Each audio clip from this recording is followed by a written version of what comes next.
ex called me crying the day after her wedding. My ex, 26 female, got married 2 months ago. We broke up almost 3 years back. She called me the morning after her wedding crying. She told me she made a mistake, that she married the wrong person, that she thought she'd get over me, but she never did. I didn't know what to say. I sat in silence while she sobbed. Part of me wanted to comfort her, but another part of me was screaming inside because she chose this path. She walked down that aisle, and I can't be her safety net. I blocked her after that call, but it's just haunting me. Like I'm walking around with a ghost pressed against my chest. This is so sad because her feelings are probably real, but she made that choice. Marriage isn't something you do hoping you will get over someone. That's unfair to everyone involved. But honestly, you did everything right. It's not fair for her to marry someone else and turn to you the next morning. At the end of the day, blocking her, protecting both of you. Damn, I pity her husband. It's so bad of her to call you for no reason after all this time. Block her in everything and never let her back in your life. Yeah, I completely agree with this. It is weird that she waited years to contact you. People sometimes make huge mistakes, but it's definitely not your job to fix them. You did the right thing. I suspect she has other issues and would come back and not be able to choose again. She needs help of a good counselor. I'm sorry for the man she married. I cannot imagine what her husband going through if he knows about this. Out of you two, you are still in a better position because you're out of this situation, but he has to live with it. What a selfish woman for her to make that call and say those things, a betrayal to her new husband, and handed her emotional baggage to you. Gross. Process your emotions and move on. Be thankful you're not married to her. I'm sorry you are going through this. Unfortunately, you cannot do anything else what you already done. Just move on. My brother is the golden child, and I finally stopped trying. I, 29 male, have spent my whole life chasing my parents' approval, and I just realized yesterday I'll never get it. My younger brother, 25 male, is the golden child. Always has been. If he got a B in school, he was brilliant. When I graduated college with honors, my parents asked me why I didn't apply to law school. He gets bailed out when he makes dumb financial decisions. I get lectured for buying myself a used car. Yesterday was my dad's birthday. I got him a thoughtful gift related to his favorite hobby. My brother showed up empty-handed, late, and drunk. My dad spent the entire night telling him how proud he was of him for working so hard. I sat there, invisible. I realized in that moment that no matter what I do, I'll never be good enough for them. So I'm done. I'm not going to keep myself on fire to keep warm people who doesn't notice I'm burning. That's my chest off. And who could blame you for this? In my whole life, I always heard that people say that they love their kids equally. I don't have any siblings, so I don't have first-hand experience. But I just don't believe you can love different human beings the same way or the same amount. How is that would be even possible? People are unique and different. Unfortunately, your situation is just on another level. Even if you don't give the same attention for all of your kids, this is just heartbreaking. To feel this way, to go this through, I feel so sad for you. And you cannot do anything else than just let them and focus your attention on people who love you with everything they have, even if they are not your parents. We're gonna read some comments about this topic because, as I said, I don't have any siblings, so maybe some people has some other views. Honestly, once you've come to terms with making that decision, it will feel like a weight off mentally and physically. Just return the bare minimum interactions and effort. Put that energy, time and money into yourself. You are allowed your own happiness. I'm glad you realized this at 29. I didn't understand this late 30s. OP.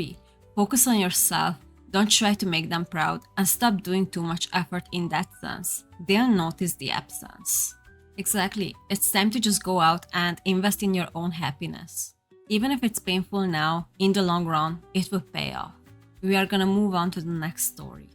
I'm 15, about to give birth, and my mom just dropped me off, leaving me at the hospital alone. I'm very scared. Due to traumatizing and unfortunate circumstances, I ended up pregnant.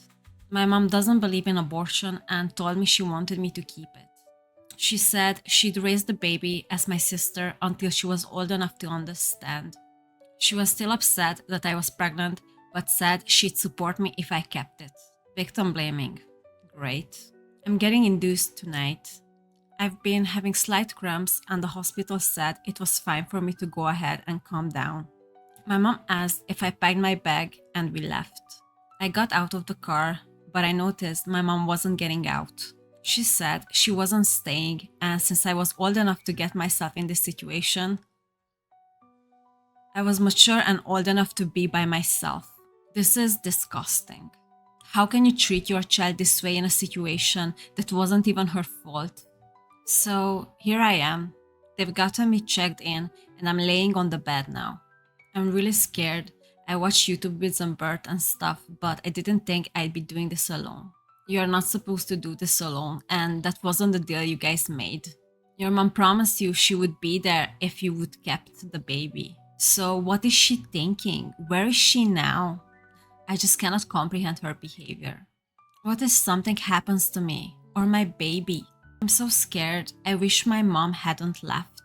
There's no one I can ask about this stuff. Edit. I made that post and fell asleep soon after, and I've woken up to so many kind comments and messages.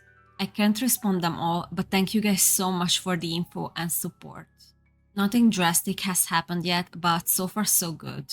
Edit 2. I'm doing fine, just uncomfortable, and I'm a bit of pain. They pushed a pill in me to help my dilate. The nurse I was assigned is super cool, and we talk about a lot of neat stuff when she comes in here. I'm glad you ended up having some support system, even if it's not from the person you imagined it will be next to you. Edit 3. I see a lot of you think I lied to my mom or I was just doing stuff behind her back to get pregnant. I chosen not to go in specifics for my own reasons. You shouldn't have to do that. You gave enough information that your situation is so clear that if someone doesn't want to understand, it's their decision, so don't feel bad. However, you believe how I got pregnant does not matter to me. I know the truth. Edit 4 will probably be my last update for now.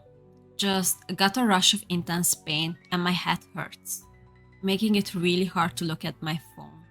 The nurse is giving me something in the tube attached to my arm to help, and it will probably put me to sleep. I will make a separate update post here soon on the subreddit, probably after my baby arrives and I'm resting. I will try to respond to messages, but no promises.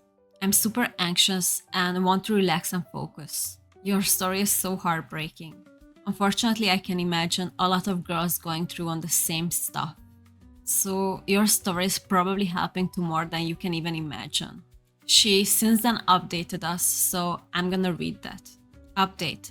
Look at my new account for first post that blew up. I did have my baby. She's in the NICU because of how high my blood pressure was when she came out. They want to make sure she doesn't have a fever. I cried about 7 times doing this entire thing. I even threw up, which was kinda gross, haha. Very intense, but I didn't die, so that's a plus on my book. You are my darling, such a strong person.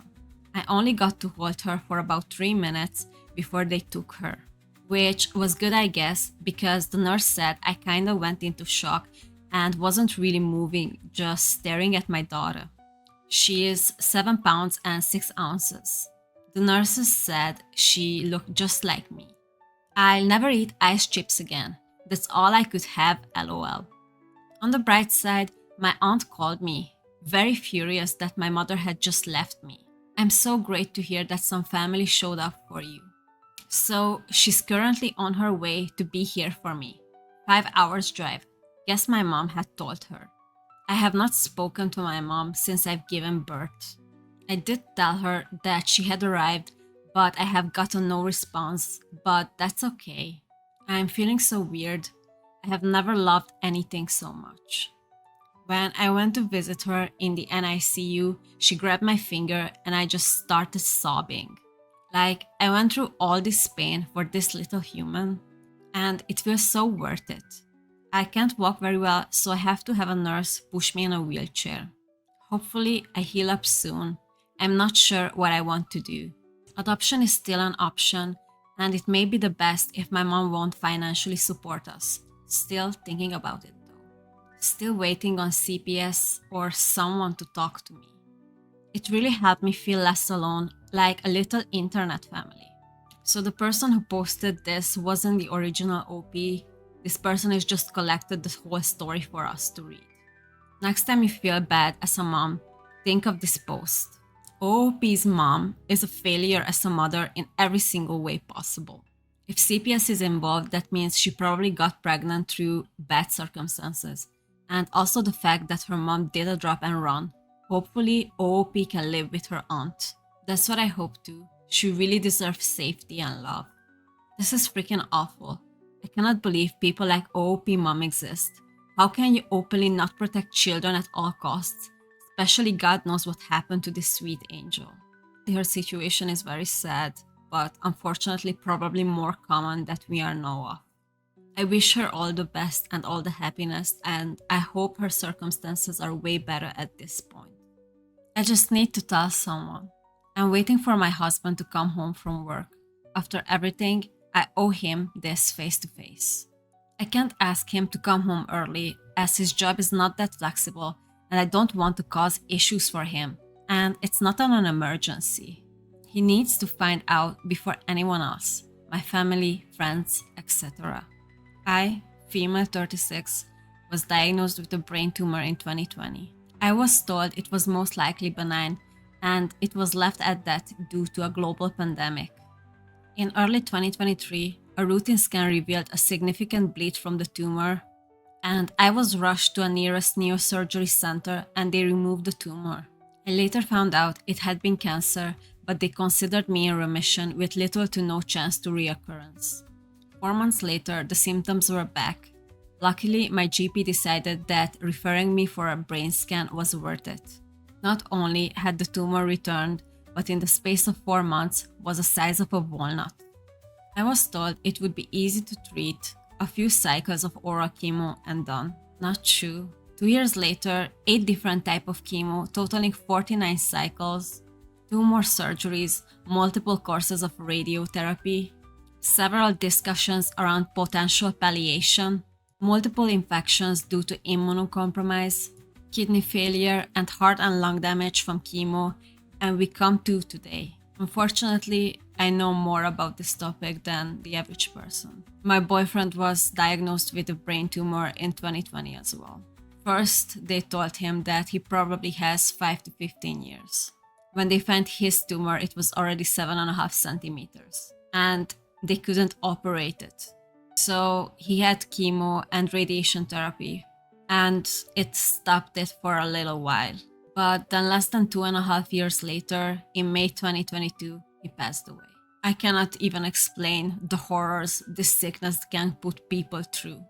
I only saw it from secondhand, so I don't know what a person who's sick going through. And I really hope your story will turn out way different than ours was. I had a phone call this morning asking me if I could attend on an emergency appointment with my oncologist today, which I did, and I've just got home. I'm sad that my husband, who has been there for all other appointments, wasn't there for this one. But that can't be helped.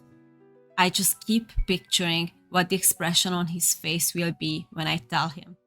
Today is the day that everything I have been fighting for has reached its finale. The battle is over and I'm exhausted. It's been a long 5 years. I am officially cancer-free.